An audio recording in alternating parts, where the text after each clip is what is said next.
Hello everyone. In this video, we will discuss about scalar quantity and vector quantity. In scalar quantity, we have to give magnitude. Magnitude is required, not direction required. Scalar quantity मध्ये आपल्याला magnitude सांगावं लागतं पण direction सांगायची गरज नाही. For example, mass, volume, length, time, distance, speed, work, energy. You can see in picture speed car आहे. कारचं स्पीड सांगावं लागतं आपल्याला, तिथे डायरेक्शन सांगायची गरज नाही. ऍपल आहे, ऍपलचं मास फक्त सांगू शकतो आपण. इथं ह्या बिकर मध्ये असणारा व्हॉल्यूम लिक्विडचं सांगायला पाहिजेत किंवा time. These are all scalar quantity.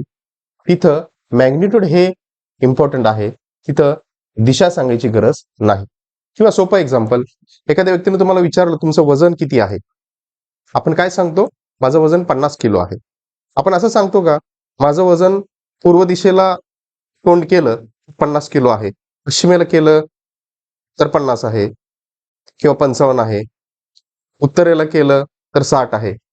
नाही, आपण एवढंच सांगतो की माझं वजन 50 किलो आहे. तिथं दिशा सांगायची गरज नाही. जिथं फक्त मॅग्निट्यूड इम्पॉर्टंट आहे, that quantity is scalar quantity. Then vector quantity. In vector quantity, we have to give magnitude also and direction also.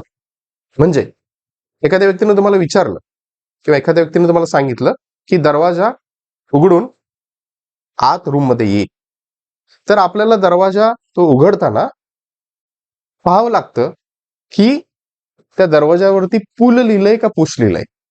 म्हणजे मला तो दरवाजा ओढायचा आहे का ढकलायचा आहे हे तिथे इम्पॉर्टंट आहे. फक्त दरवाजा ओपन करून आत येणं यासाठी तिथं असणारी दिशा पुल और push, it is very important. So vector क्वांटिटीच्या बाबतीमध्ये आपल्याला मॅग्निट्यूड सुद्धा इम्पॉर्टंट आहे आणि डायरेक्शन सुद्धा इम्पॉर्टंट आहे. So example of vector quantity: force, velocity, acceleration and momentum.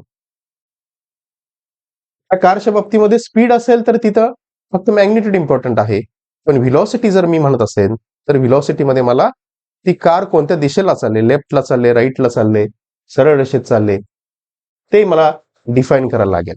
किंवा या ऍपलच्या बाबतीमध्ये ऍक्ट होणारं जे काही वेट आहे ते डाऊनवर्ड डायरेक्शन मध्ये इथं ऍक्ट होत आहे, तो इथं दिशा इम्पॉर्टंट आहे. किंवा इथं हा फ्रिक्शन ब्लॉक आहे, हा ब्लॉक त्या इन्क्लाइंड प्लेन वरती मूव्ह होत आहे, तर तो मूव्ह होत असताना इथं ॲरोनी डायरेक्शन्स आपण दाखवलेले आहेत किंवा त्याचं वेट ऍक्ट होणार त्याचे डायरेक्शन्स आपण दाखवलेले आहेत.